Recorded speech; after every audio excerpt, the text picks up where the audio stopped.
Queridos irmãos, boa noite a todos. Boa noite. Boa noite. É com muita alegria que volto aqui após alguns dias, né? Se considerarmos a eternidade e esse período da pandemia, são alguns minutos, segundos. Mas agora já estamos aptos, né, a nos reunir, não na totalidade, né?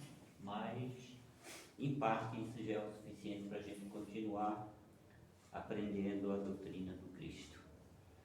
Eu preparei para hoje um tema que eu vejo assim que é um tema muito pouco falado, principalmente em questão de palestras, que é o grande desafio da humanidade, que é a reforma íntima. É o grande desafio de todos nós. Mas para que a gente compreenda, claro, porque a gente vai falar muito pouco, porque o tempo não permite, né? Para mim, aprender junto com vocês mais alguma coisa a respeito dessa temática. Mas antes, eu queria falar sobre as 3 leis básicas que vai nos auxiliar na compreensão. Então, há 3 leis básicas do universo. E todas elas estão explícitas no Livro dos Espíritos. E como não poderia deixar de ser, a primeira lei básica está na questão número 1 do Livro dos Espíritos. Quando Kardec pergunta: que é Deus? E a resposta dos Espíritos: inteligência suprema do universo. Então isso quer dizer o quê? Que existe um Criador de tudo que existe no universo. O nome não importa, porque dependendo da religião ou da doutrina que se esteja atrelado ou vinculado, há um nome, mas não importa, porque tudo vai numa única direção: o Pai de todos nós. A humanidade, por milênios, tinha a ideia, né, da existência de uma força, de algo superior. E tudo era baseado em crenças. Mas não há um Deus de crença, porque isso permanece até hoje. Então existia Deus de tudo quanto é jeito: Deus do fogo, Deus da água, Deus do vento. Tanto é que chegaram a adorar um bezerro produzido. Mas não há Deus de crença. E essa é a razão, meus irmãos, porque até hoje ainda existe crença matando, explodindo, soltando bomba em nome de Deus. Mas não há Deus de crença. Não há um Deus de bairro, de cidade, ou de uma nação, ou de um planeta, ou de um sistema solar, ou de uma galáxia.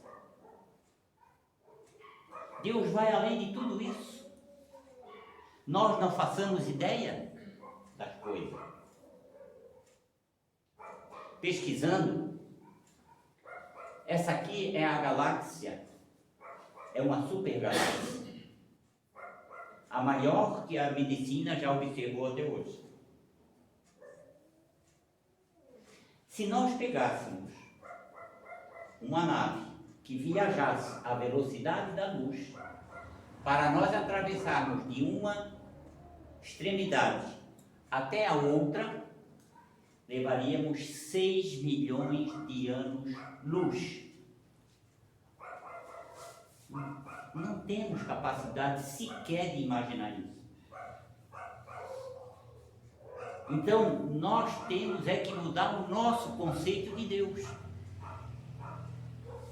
Ele é o Criador de tudo que existe. E essa é a primeira lei. A segunda lei está na questão 27 do Livro dos Espíritos. Deus cria dois elementos gerais. O primeiro é esse aqui.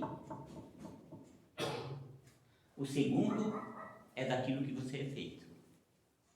Espírito imortal.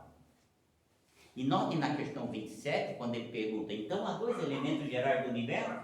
Sim, eles respondem. A matéria e o espírito. Mas ele complementa. E acima de tudo, Deus, que é o Criador de tudo. Né? Então, certa vez pediram para Chico Xavier falar sobre o Apocalipse. E ele disse que não se sentia, com aquela humildade dele, ele disse que não se sentia capaz de falar sobre o Apocalipse. Mas ele disse, eu sei de duas coisas, que Deus existe e que nós somos espíritos imortais. Então, meus irmãos, os filhos que Deus cria são indestrutíveis. Deus cria sementes. O crescimento é por nossa conta. Então, como aqui hoje tem várias pessoas com medo de desencarnar. E como há espíritos também com medo de encarnar. Porque quem vai reencarnar, ele conhece a dificuldade que ele vai encontrar. Mas quem vai desencarnar não sabe o que vai encontrar do outro lado. E porque não acreditam, não conhecem a lei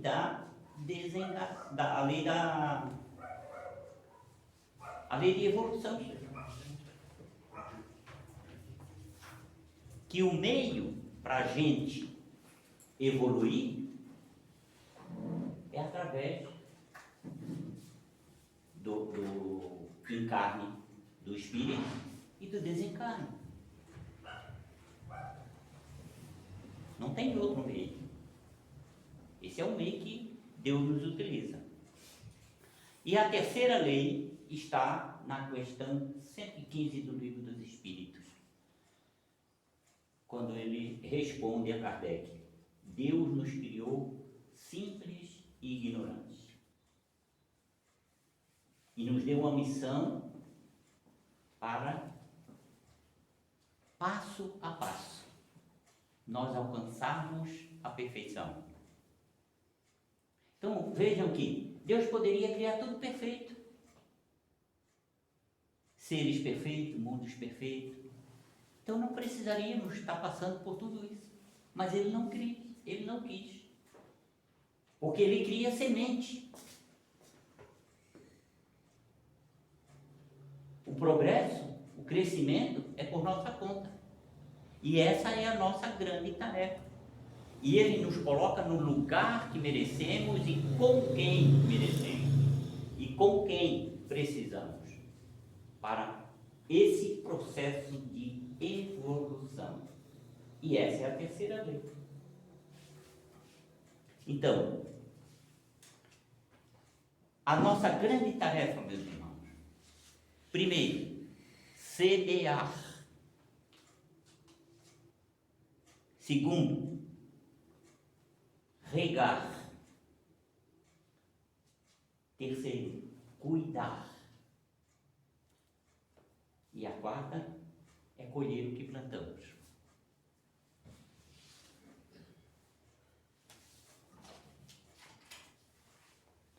Então, a nossa reforma íntima, meus irmãos, ela não acontece sem o processo de evolução. Sem evolução não tem reforma íntima. Então, vamos ver. Suponhamos que você vá viajar. Você sai daqui, vai ao aeroporto, pega um avião. Depois que o avião decola, o comandante diz: temos que fazer um reparo no ar.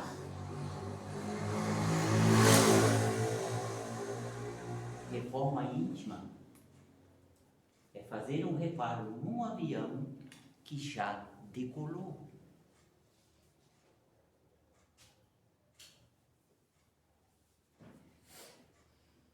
Suponhamos que você precise fazer uma reforma geral na sua casa,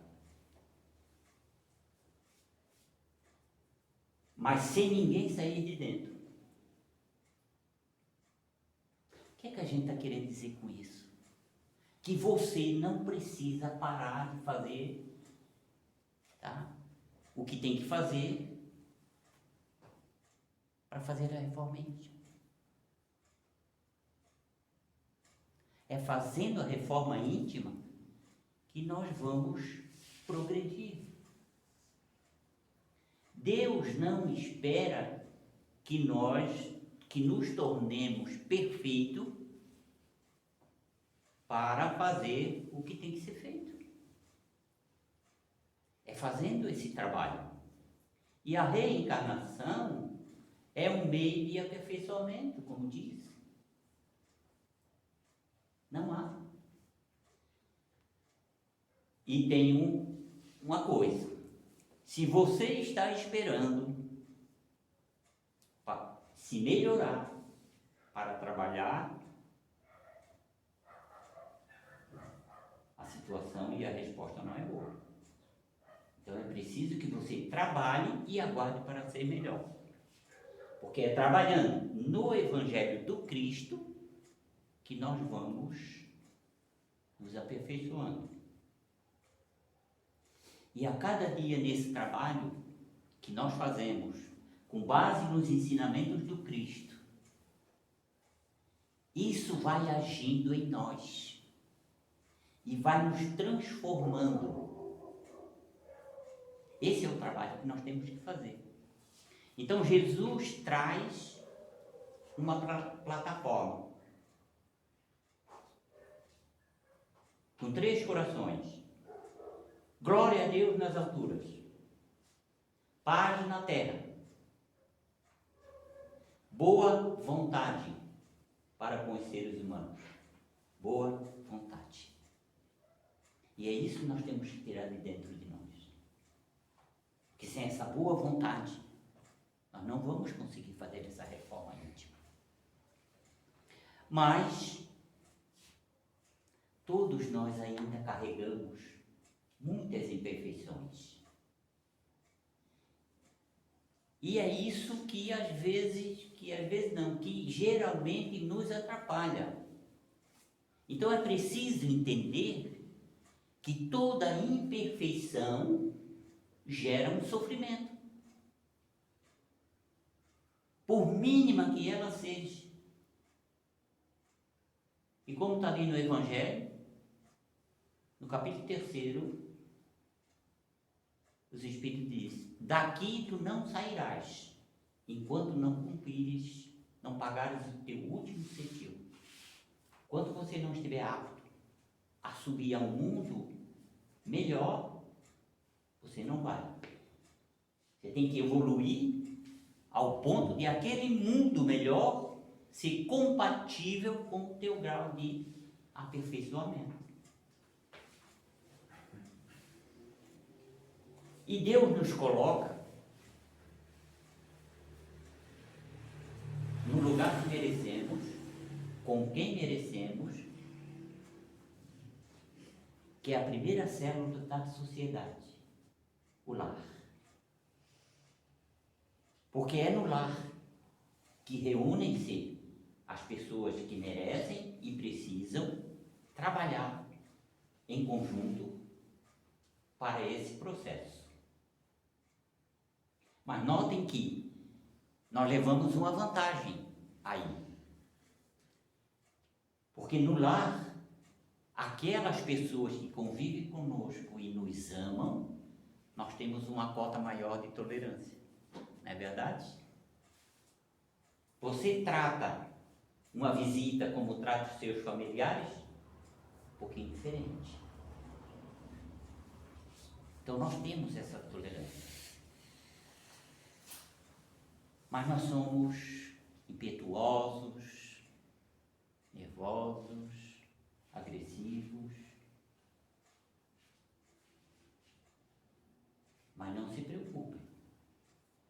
Veja só. Simão Pedro era assim também, impetuoso. Jesus conviveu com ele durante 3 anos. Ele, pescador, levantava cedo para ir pescar, tomava café. Jesus tomava café com ele. Ele saía para pescar, Jesus estava no lago com ele. Mas, impetuoso como ele era, ele teve dúvida quando Jesus andou sobre as águas. E disse a Jesus: eu jamais te negarei. Então Jesus olha para ele e diz: é Simão Pedro, antes mesmo que o dia amanheça, tu não me negarás uma, mas 3 vezes. Mas isso, meus irmãos, quando ele pronunciou a terceira negação, é que ele entrou propriamente na reforma íntima dele. É porque ele viu, ele enxergou o tamanho que ele era, ou do tamanho que ele era. Então, o olho do encarnado, o nosso olho, ele tem uma característica interessante. Porque nós sempre aumentamos a nós e diminuímos o outro. Tal razão que Jesus disse: tu consegues ver um cisco no olho do nosso irmão, mas tu não consegue ver uma trave no teu.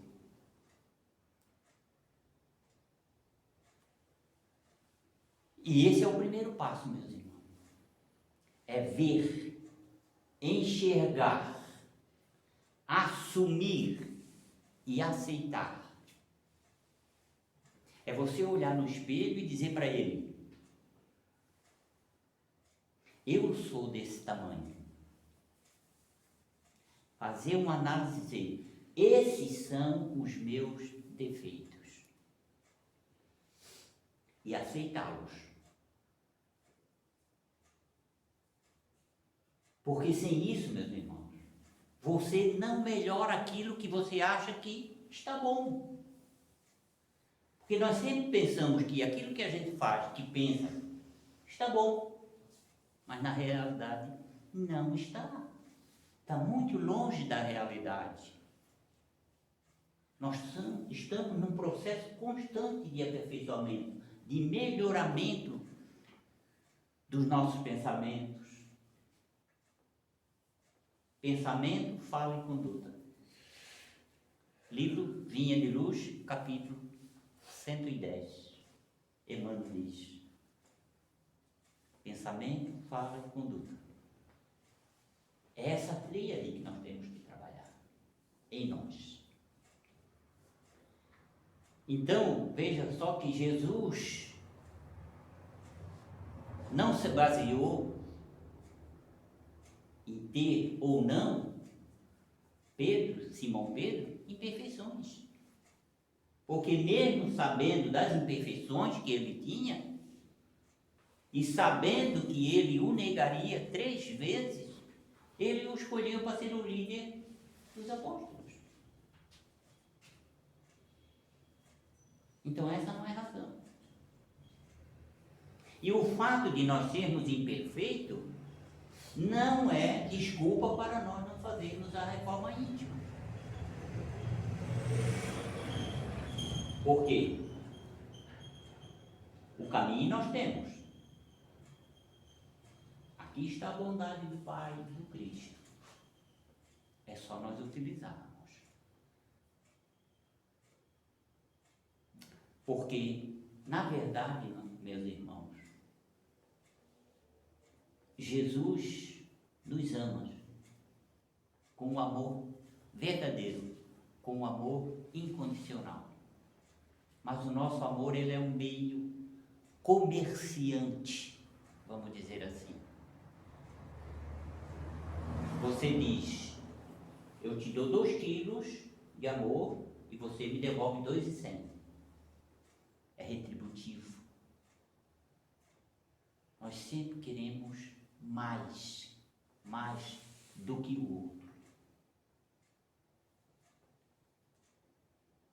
E não é, a regra não é ter, é ser. É isso que nos vai tornar perfeito. Então, o verdadeiro amor não espera o outro se melhorar. Ele não espera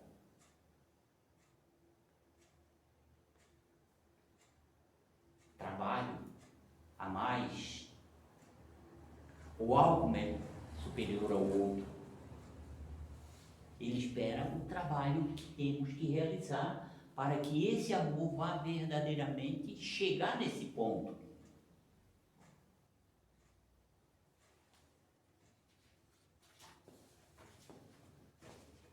Então, é interessante nós entendermos que Deus nos ama. Alguém aqui amava menos o filhinho quando ele não andava do que ama hoje? Não. Então, o amor verdadeiro não depende de resultado.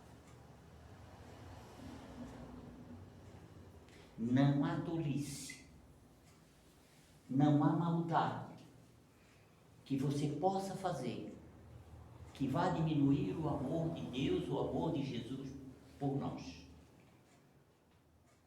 Que independente do que você faça, do tamanho da maldade que você realize, Ele sempre está conosco, sempre está ao nosso lado, nos dando uma oportunidade para modificarmos internamente.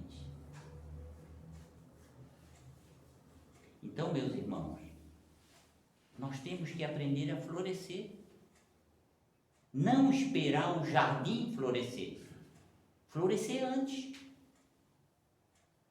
Ninguém é fiel no pouco se não for no muito, se não for no pouco. Porque todos nós temos imperfeições. Dr. Bezerra de Menezes estava no mundo espiritual fazendo uma palestra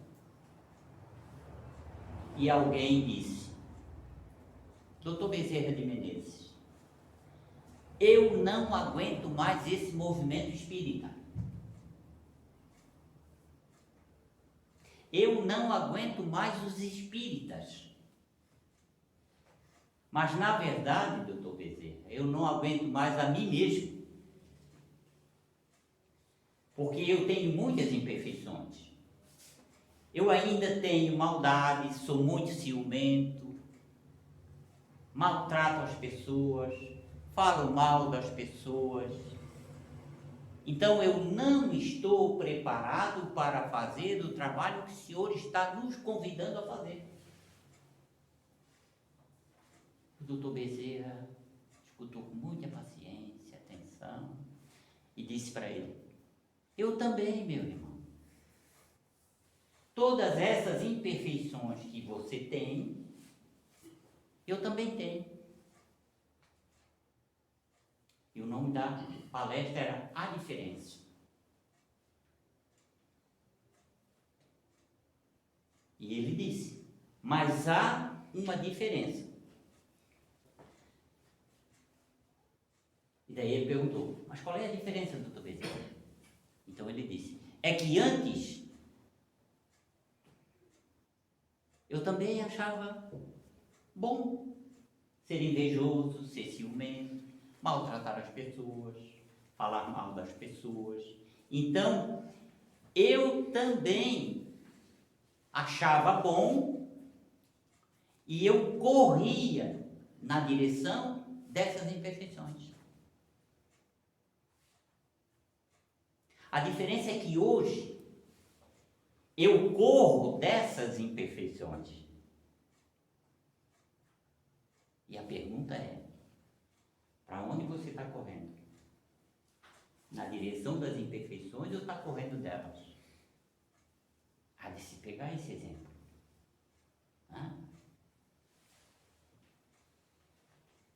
Mas na verdade, meus irmãos, nós temos ainda um passado espiritual que não é fácil.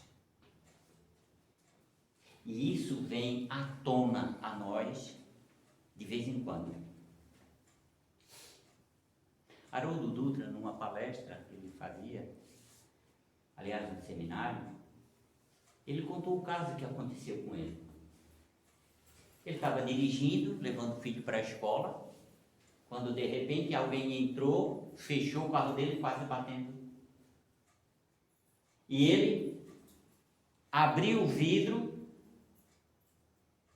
e naquele momento veio à tona todo aquele passado espiritual que ainda ele carregava, né? E ele se preparando para cair naquele festival de queda espiritual.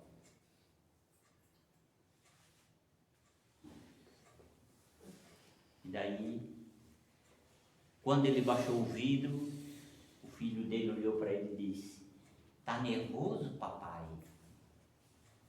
Ele olhou para o filho, analisando para ver o que ia dizer, mas só balançou a cabeça.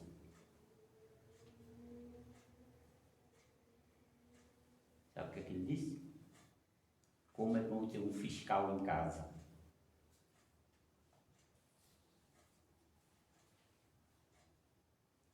Então, o filho dele falou: "Já pensou, papai? Você xinga, ele falha com você, você xinga, e ele diz: olha, eu assisto as suas palestras, eu assisto os seus vídeos." Como é que ele estaria? Totalmente desmoralizado. Foi aí que ele se deu conta do valor das bênçãos do trabalho, que ele disse. Porque é nesse momento que ele também pode trazer de dentro tudo aquilo que ele já realizou de acordo com o Evangelho do Cristo e que vai o auxiliar nessa queda espiritual. Porque muitas vezes acontece coisa conosco, meus irmãos, que a gente pensa que é um castigo de Deus, mas não é. Eu vou passar um pouquinho de tempo, mas não é. Olha só, Chico Xavier tinha um amigo que era contador e tinha um escritório. E certo dia, alguns criminosos entraram no escritório deles e roubaram tudo. Mas não ficaram satisfeitos. Parece que estava faltando alguma coisa. Aí olharam e tal, já sei o que está faltando. Vamos quebrar tudo. Quebraram tudo. E esse indivíduo trabalhava no centro espírita com Chico. E quando ele chegou no centro espírita, com aquele semblante, aquele cabisbaixo, triste, o O Chico perguntou: o que é que houve, meu irmão? Aí ele contou a história. Aí o Chico abraçou ele, começou a conversar, olhou para ele e disse assim: como é bom devolver, né, meu irmão? O que é?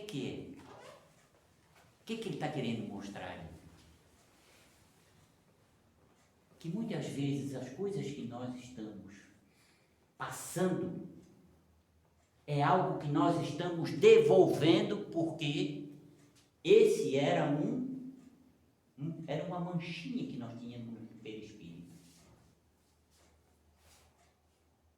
É algo de reparação que você tem que fazer. E às vezes nós achamos que Deus está nos castigando, mas na verdade não é.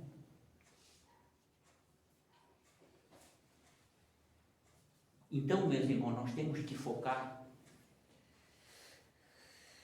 nos elementos que são os obstáculos da nossa reforma íntima. Na questão 785 do Livro dos Espíritos está lá. O maior obstáculo, o orgulho e o egoísmo. Mas tem um terceiro elemento, que está no Livro dos Espíritos também, na questão 793.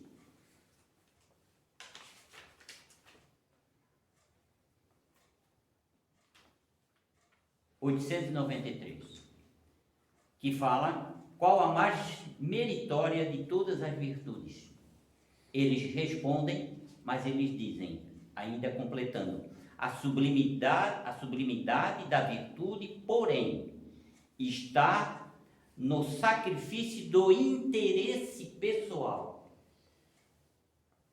pelo bem ao próximo, sem pensamento oculto.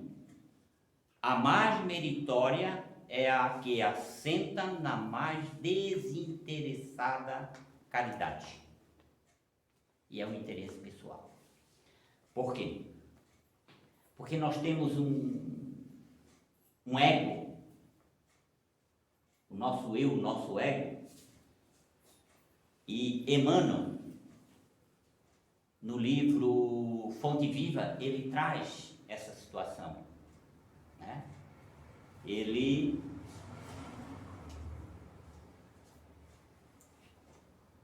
diz que, lamentavelmente, nós ainda guardamos e alimentamos várias e várias enfermidades psíquicas que nos causam esses sofrimentos. Porque nós olhamos para o outro ou para os outros procurando a nós mesmos. Você olha para fulano de tal, pensa mais ou menos igual a mim, fulano de tal torce para o mesmo time que o meu, fala como eu, pensa como eu. Então nós olhamos para o outro procurando a nós mesmos. Porque nós queremos que o outro seja igual a nós.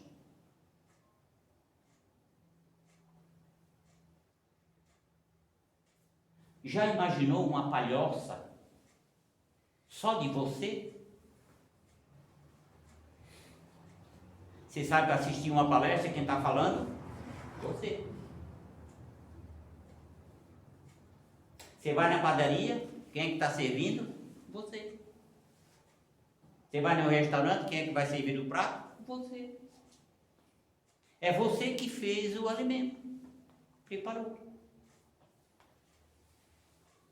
Você vai casar com a pessoa? É você. Vai ter um filho? É você.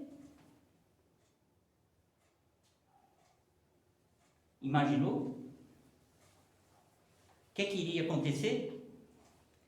Você não vai aguentar você. Porque nós queremos que todos sejam igual a nós. Esquecemos de um detalhe, que todos nós somos filhos de Deus e estamos no mesmo plano, porém em níveis diferenciados de evolução. Mas nós ainda temos isso dentro de nós. Nós não aceitamos o outro. Nós não conseguimos enxergar o outro como ele é. De saber que ele está num processo de evolução. Por isso que eu tenho que olhar para ele e dizer, é meu irmão. Ele está no mesmo caminho que eu. Diferenciado, mas está. Olha quando Cristo falou sobre a caridade. Indulgência. É você olhar o outro e saber que ele é teu irmão que está no mesmo caminho. Não importa se ele está um pouco mais na frente ou um pouco mais atrás que você. Mas ele está no mesmo caminho. E é isso que nós precisamos fazer. Enxergar o outro também. Porque nós, sempre quando nós, em qualquer situação, o outro discorda de nós, nós retiramos a afeição. Mas quando ele pensa e ele concorda com tudo conosco, a gente acha que ele é igual a gente doa afeição. E aí criticamos a Deus, que achamos que Deus errou porque fez gente diferente de nós. Porque nós queremos que todos sejam igual a nós. Mas, meus irmãos, o universo é a casa divina e um dos seus atributos é a diversidade do universo. É preciso pensar nisso. Eu trouxe um conceito de reforma íntima. Olha só, é o processo de mudança interior que faz com que os encarnados tenham pensamentos e ações que os levam a emanar boas energias, que os levarão ao tratamento do espírito e que contribuirá para a sua saúde. Ou seja, com os ensinamentos do Cristo, nós trabalhando isso em nós, nós estamos realizando a reforma íntima. Ao realizar essa reforma íntima, nós estamos cuidando do espírito. Cuidando do espírito, nós estamos cuidando do corpo.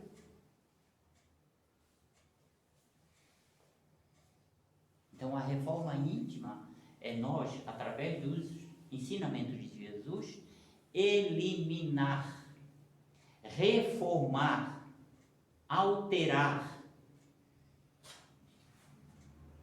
todos esses